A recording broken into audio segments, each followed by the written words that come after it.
Kamusta po kayo? Bago po ang lahat, first things first.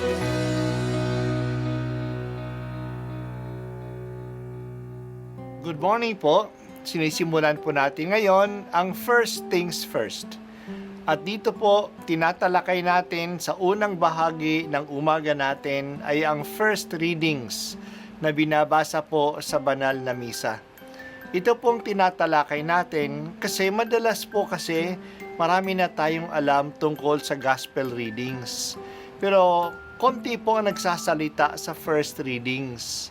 Pero ang first readings, bahagi din po yan ng Biblia, ng banal na kasulatan. Kaya susubaybayan po natin ang mga first readings. Basahin po natin at kuminsan kailangan ng basahin ng 2 o 3 beses bago maintindihan kasi hindi po tayo familiar sa mga istorya at sa mga kaisipan na tinatalakay dito. Ang pagbasa mula sa aklat ng Henesis. Nang simulang likhain ng Diyos ang lupa at ang langit, sinabi ng Diyos, "Ngayon lalangin natin ang tao. Ating gagawin siyang kalarawan natin. Siya ang mamamahala sa mga isda, mga ibon at lahat ng hayop, maging maamo o mailap, malaki o maliit.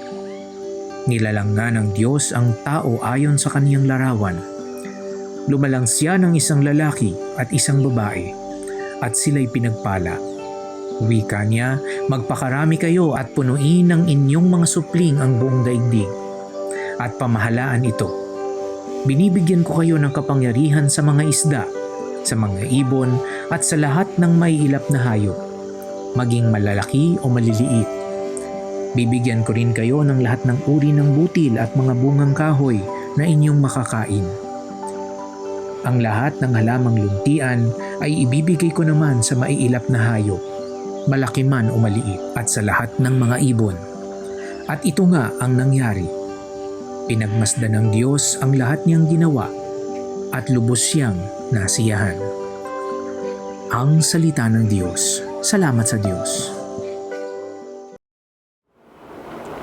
Ngayong gabi ang pinakamahalagang gabi ng pagdiriwang ng ating kaligtasan. Ito ay ang Easter Vigil o ang magdamagang pagdiriwang ng Pasko ng Pagkabuhay. Ito ay ang magdamangang pagdiriwang. Dapat buong gabi na inaantay natin ang bukang liwayway ng kaligtasan, ang muling pagkabuhay ni Jesus. Noong panahon ay talagang walang tulugan na nag-aantay ang mga Kristiyano, nakikinig sa mga pahayag ng salita ng Diyos tungkol sa kasaysayan ng kaligtasan. Ngayon ay medyo maiksi na lang. Mga 2 o 3 oras na lang ang pagdiriwang. May ilang bahagi ang pagdiriwang. Ang una ay ang pagdiriwang ng liwanag, kung saan natalo ng liwanag ang kadiliman. Sinusundan ito ng mga pagbasa tungkol sa kasaysayan ng kaligtasan. Kung bubuuhin ang lahat ng mga pagbasa, ito ay 7 pagbasa. Pagkatapos, ang yugto ng pagbibinyag o kung walang binyag, ang pagbibindisyon ng tubig na gagamitin sa binyag at ang pagsasariwa ng ating binyag. Magtatapos ito sa pagdiriwang ng banal na Eucharistia. Sa ibang parokya, sinusundan ito ng salubong, ang pagtatagpo ng muling nabuhay na si Jesus sa kanyang mahal na ina na nagluksa dahil sa kanyang kamatayan. Tatanggalin na si Jesus. Tatanggalin na ni Jesus ang belo ng kanyang pagluluksa. Mahaba ang pagdiriwang, ngunit maganda. Maraming mahalagang paksa ng ating kaligtasan ang nararanasan natin. Sa pagbasa sa mga salita ng Diyos, ang binibigyang halaga ng pagbasa sa Lumang Tipan ay ang ating narinig na galing sa aklat ng Exodo.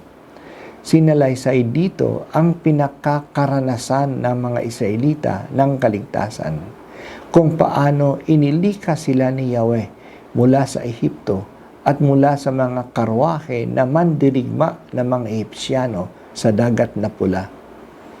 Ang dagat ay ang nagligtas sa mga Israelita at siya rin ang pumatay sa mga Ehipsyano. Ito ay malaking himala, very dramatic, sa pamamagitan ni Moises at ng kanyang baston. Cornered na noon ang mga Israelita. Nasa harap sila ng dagat na pula, the Red Sea, at nasa likod nila ay ang higit na 600 mga karwaheng pandigma ng mga kaaway.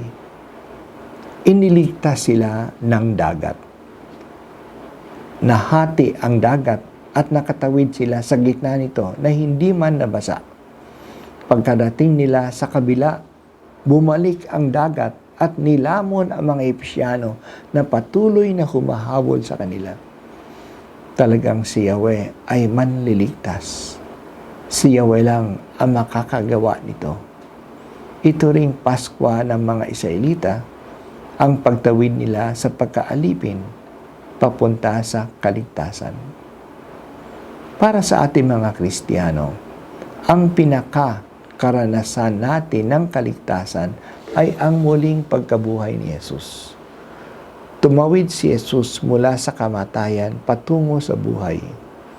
Ang kaligtasang ito ay hindi lang karanasan ni Jesus. Naranasan ito ng lahat ng mga Kristiyano sa ating binyag. Noong tayo ay bininyagan, tumawid tayo mula sa kasalanan patungo sa bagong buhay sa pamamagitan ng tubig ng binyag. Hinugasan tayo mula sa tubig. Tinugasan tayo sa kasalanan. Ang ating binyag ay ang ating pakikiisa sa bagong buhay ni Jesus. Hindi na tayo alipin ng kasamaan, kundi malayang mga anak ng Diyos na tayo. Alleluia! Inaawitan ka namin, O Panginoong Jesus, sa iyong tagumpay sa kamatayan. Salamat at isinasama mo kami sa tagumpay na ito noong kami ay bininyagan. Pinupuri ka namin. Alleluia!